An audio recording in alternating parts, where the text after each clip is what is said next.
General de las Naciones Unidas ha establecido como el día de la conmemoración para el Día Internacional para la Reducción de Riesgos de Desastre. Y es por eso que el día de hoy tenemos un tema específico que es la gobernanza en la gestión de riesgos, y entendiéndose la gobernanza como un proceso del gobernar en articulación, estableciendo políticas, normas por parte de los estados, de los gobiernos, en estos casos gobiernos locales, en el marco de la construcción de resiliencia, es decir, la capacidad que tiene la población para entender, pero también para afrontar y poder recuperarse después de un evento adverso. Entonces, el día de hoy, como un proceso de una estrategia o un instrumento que hemos trabajado a lo largo de este año, desde mayo del 2019, con el proyecto de Ciudades Seguras y Resilientes que lleva a cabo la Agencia de Cooperación Internacional JICA, es decir, de Japón, y el Servicio Nacional de Gestión de Riesgos y Emergencias, que es la Agenda de Reducción de Riesgos. Esto implica que es nuestro norte a seguir en la planificación de aquí a 5 años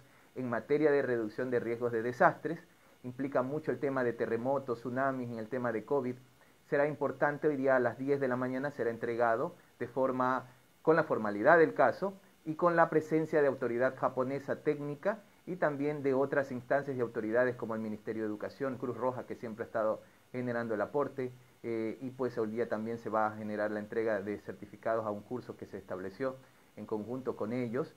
La Policía Nacional, Fuerzas Armadas, la máxima autoridad municipal en estos momentos va a estar, porque pues lógicamente es un momento histórico en esta planificación de Playa Las Palmas, en donde usted a través de su teléfono inteligente podrá darle un capture al código QR que se encuentra allí y le indicará la altura de inundación en la que se encuentra en temas de inundación por tsunami, cuál es la ruta de evacuación, punto de encuentro, en qué parte, si es que se encuentra en una zona de riesgo. ¿Solo Las Palmas se va a ubicar o en los lugares del riesgo? Inicialmente será en Playa Las Palmas por un proceso de plan piloto, y después el municipio de Esmeraldas seguirá implementando en algunas zonas importantes de Esmeraldas. En estos momentos, por el tema de seguridad y por el tema económico, será ubicado en Playa Las Palmas.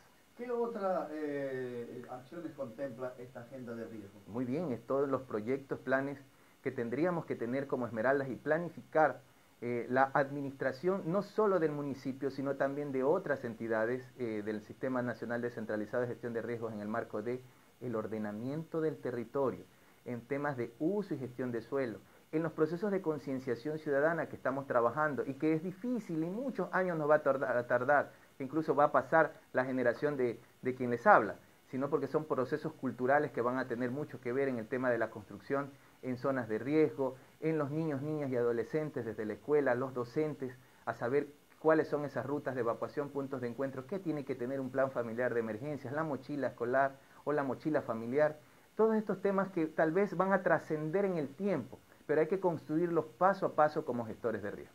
Ahora, la población como que se ha olvidado de esto, ¿no? Está más pendiente de la pandemia y de otras cosas, menos de lo que tiene que ver de preparar y estar listo en épocas de emergencia. Pero es nuestra tarea como gestores de riesgo, y mucho más hoy día 13 de octubre, el generar y recordar la cultura de prevención que tenemos que tener. Es decir, sí, estamos preparados en el tema o estamos pensando en el inmediatismo del tema de las elecciones, en el tema del COVID, por cierto, que también hemos estado trabajando como gestores de riesgo en conjunto con el Comité de Operaciones de Emergencia. Pero no nos tenemos que olvidar, y para eso está nuestra tarea, el recordarle que tenemos las amenazas latentes, refinería de Esmeraldas, los ríos, nuestros ríos que generan inundaciones porque nos ubicamos en zonas de alto riesgo, y sus crecientes que en cierto tiempo y periodo aumentan. El tema de los terremotos, lo que vivimos el 16 de abril del 2016 y sus subsecuentes réplicas. Es decir, Esmeraldas es multiamenazas, es el territorio multiamenazas, y tenemos que empezar a seguir preparándonos. Insisto, es un tema que va a tardar muchos años. ¿Esta agenda da la pauta para tocar todas estas temáticas que usted ha hecho en mención? Sí, y sobre todo mucho más haciendo un énfasis de varias entidades, es decir, un tema holístico, porque no solo se trata el tema turístico, lo que estaba hablando en algún momento, no solo se trabaja en el tema de tránsito, que es un tema sensible en estos momentos, es un tema general de ampliación, pero que todo parte de el ciudadano y termina en él, porque él es el que se ubica en una zona de riesgo, entendiendo que pierde la percepción del riesgo, es decir, que tiene una amenaza latente, porque no averigua dónde va a vivir, o sí sabe, pero con la excusa de la pobreza, pues se ubican en estas zonas. En el entender que si no salgo con una mascarilla o no genero medidas de bioseguridad, pues lógicamente me pongo expuesto ante un contagio de COVID de forma innecesaria. Ahora, en esta agenda se contempla también, o Esmeraldas incluso ya en la época anterior que usted también estuvo, se ubicaron ya los lugares de riesgos, incluso la zona segura. Pero hay que seguir trabajando con la gente porque en el momento de un tsunami, en vez de venir a la loma, se van hacia las zonas bajas. ¿No es correcto? Claro, insisto que es un tema de concienciación y patrones de conducta. Esmeraldas, debemos aprender a manejar ese tema. Hay que entender que el tema de la educación en riesgos, en reducción de riesgos, es sumamente importante y que no solo involucra a la coordinación de riesgos del municipio, ni al Servicio Nacional de Gestión de Riesgos únicamente, sino a todos. Involucra desde la parte del Ministerio de Educación, autoridades, gobernación, alcaldías, pero también, insistimos, desde la ciudadanía, desde el hogar.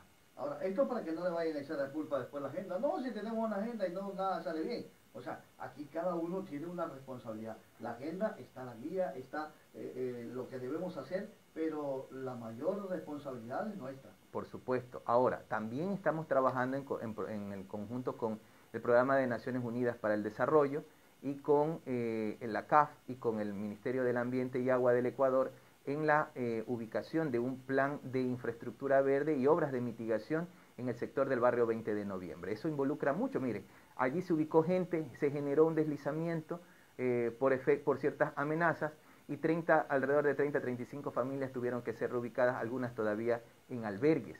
En todo caso, eso es porque nos ubicamos en este tipo de zonas y nos toca generar una obra de mitigación que finalmente cuesta mucho dinero de inversión, que puede ser utilizada, por ejemplo, en otras necesidades de la ciudad o de los cantones, ¿no? Porque no solo hablemos de Esmeraldas. Entonces, involucra mucho la ubicación, porque de repente empezamos 3 o 4 familias a ubicarnos, pero la obra de mitigación cuesta millones de dólares para que esas familias puedan tener, o sea, pueda reducirse, porque no se elimina el riesgo de desastres. En otras ocasiones, en la zona es de riesgo. Salió esa familia, pero llegaron otras. Es que se genera un círculo vicioso y en muchos casos, aunque la autoridad municipal o las autoridades no generan el control territorial de forma adecuada, las familias buscan la manera de no cerrar el ciclo y ubicarse en estas zonas de riesgo. Es decir, se los reubica, pero después le alquilan a su hijo o a su pariente y ellos también terminan después con algunas viviendas.